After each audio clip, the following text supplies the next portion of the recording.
Succeeding in IELTS speaking can actually be really simple. You just need to follow 5 simple steps.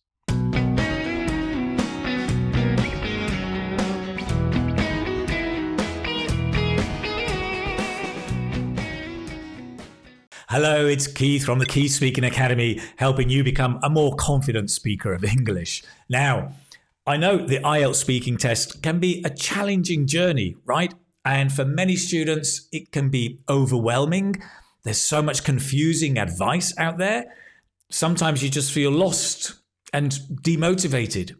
But with the right strategies, you can navigate IELTS speaking to build your confidence and get the score that you need. Over the past few months, I've been sharing some insights to different aspects of the IELTS speaking test and the preparation to help you. Now, whether you are new to IELTS or even if you've taken the IELTS speaking test several times, today's video will help you with the 5 essential steps that will help you succeed in the IELTS speaking test. Throughout the video, I'm going to give you some extra tips to make sure that you can implement these ideas as well. Ready? Let's go. Now, a broad or a wide vocabulary is key to scoring well in the IELTS speaking test. Not only does it help you to express your ideas more clearly and precisely, but it also shows the examiner your command of the English language. Now, there's actually no such thing as IELTS vocabulary. There's English vocabulary. That's what you need. When you learn vocabulary, I think one of the best things to do is to focus on different topics and learn what I call subject-related or topic-related vocabulary you need for that topic. And this is where IELTS vocabulary comes in, because IELTS has lots of topics, and if you focus on those topics, the most popular ones, and build the vocabulary around those topics, like travel, education, technology, the environment, things like this. The key is not only studying the words, but is to speak out the words, to make short phrases using them, and connect your examples or phrases to your real life, your own personal life experience.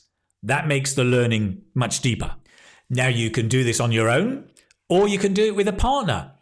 You actually don't need a teacher unless you've got lots of money.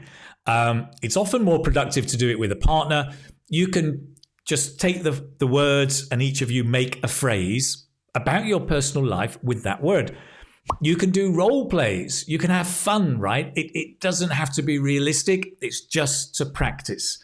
For example, recently I did a live lesson for my gold students on inventions. And we had words like inventive, somebody who's good at making inventions, to invent, think out of the box. And what you can do is you can just, with another student, another person, you can practice these words. Are you inventive? Not really. Do you like to invent things? No. Have you ever invented something? Don't think so. Would you like to invent something? Well, maybe, but I need to think out of the box. You see, it's just kind of light-hearted, fun practice, but very effective. Now, my pro tip number 1, keep a vocabulary journal where you write down new words and phrases that you're learning every day, and one example for each one. Now, I'm old school, so I actually use, literally a journal and a pen and something small I can put in my pocket. But you can also do this on your phone. In fact, as what I do when I'm learning French is I do both. So I've got a list of written words I've noted. I then make an audio recording, just saying each word with a short phrase, and I have that recording then of maybe 10 words, and I listen to that when I'm going on my walk, going to the park, whatever it is, right? And so I'm recycling and practicing that vocabulary all the time, audio, speaking, and there's a written record, multimedia. You can take it a step further. I mean, use AI. Go and check out Google Notebook LM. Put in a list of the 10 words you're learning, and you can click a button and it'll make a podcast all about those words. Just like that. Absolutely brilliant. So again, you're listening and you can repeat those words as you're going. Okay. Sometimes students get nervous. They think that there's too many words to review. I haven't got time. Don't worry, right? Relax, because a lot of the words you will naturally review when you look at other topics and you have other conversations. There's a lot of natural recycling in language. Yes, you need to review, but natural recycling also happens whenever you speak. So don't sweat the small stuff, okay? It's fine. Great, that's it for vocabulary. Next. Number 2, make your speech sound natural, like natural spoken English. I know, easier said than done. Here are some key things to think about, right? First of all, don't recite English from books, yeah? Because that's not how we speak. Even reciting dialogues, I mean reading aloud, because most dialogues, they're not natural. They've just been invented. That's not how we speak. Much better is when you're listening to audio or watching something, just repeat what you hear. Repeat little phrases, repeat words, repeat snippets of a conversation. That is much more effective. Secondly, spend time learning and practicing some idiomatic language and phrasal verbs. In natural spoken English, we use phrasal verbs a lot. We use a lot of idiomatic language, some idioms, okay? So instead of saying, gosh, I'm overworked, actually, that's quite good. Instead of saying, I've got too much work, you can say, I'm swamped. I'm swamped with work. Idiomatic language. The thing is, do be careful. Don't overuse idioms because we use them, but they have to be context specific and suitable. If you use too many, it doesn't sound natural. So here is my pro tip number 2 for you. When you come across, nice phrasal verb, when you come across idioms, if they sound complicated, put them in your passive box. So you've got 2 boxes. There's a passive box and an active box of language. Your passive box are things that when you hear and see, you'll understand.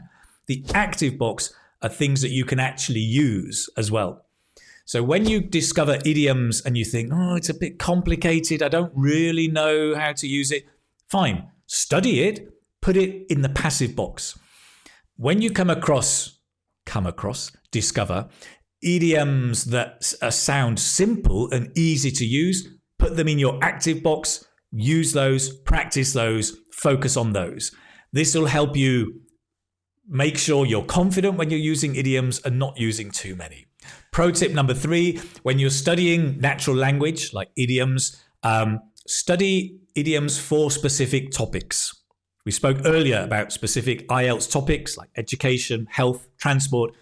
Focus on idioms you can use for that topic. This is what I do again in my Gold Live lessons for students on the course. We look at specific idioms to talk about that topic. It just helps make it more practical to use these idioms. And then when you're in a conversation, just take one idiom, just one, and maybe it's in your notebook, and try and use that in your conversation. Don't try and use 5, just choose one, have it, and see if you can use it naturally in your conversation. Where can you find these idioms? Well, on my YouTube channel here, there's lots of live lessons with idioms. There's lots of videos of idioms. I do have an idioms course, 150 idioms, around 30 IELTS topics, link down below if you're interested. In the meantime, let's move on to step number 3. Right, step number 3, build fluency through practice. It's key, right? Fluency is about being able to express yourself and speak smoothly without too many hesitations or pauses. Pauses are good and necessary, but not too many. One effective method for this is what I call the slow down and speed up method. So what you're doing is when you're saying a phrase or say an answer for a question, you say it normally, you then say it again, slowing down, and then you say it again, speeding up. And this really helps you control everything. You can also record yourself doing this. Let me give you an example. Let's take a question, where do you live? I might say, I live in Santander. It's a coastal city. There's a lot of tourists come here. It's very popular and I like it. Number 2, I slow down. I live in Santander. It's a coastal city. It's very popular. A lot of tourists come here. I really like it. And what's happening in this step is you're actually becoming much more aware of particularly word stress, sentence stress, and linking. And you can really control your pronunciation and fluency. And you'll become more aware of phrasing, where you pause naturally in a sentence. Step number 3 then is you then speed up. This is more difficult, but I come from Santander. It's a coastal city. There are a lot of tourists who come here. It's really popular. I really like it. Don't worry if the answer changes a bit, but you can see what's happening. You're then speeding up. This cycle, you can go around again and again, slow down, speed up. It's really powerful. Okay. Now, in addition, why not try shadowing? I think it's, again, a really good technique for fluency and for intonation. So you take an audio, maybe 20 seconds or 30 seconds, you listen, and as you're listening, you say what you hear. You're like a fraction of a second behind them. So you're listening and you're saying it on top. It's great for focus, intonation, and it does help your fluency, I think, in my humble opinion. Another thing you can do for fluency is use signposts, connectors, what we call discourse markers. These small phrases or templates, they just help you connect your ideas.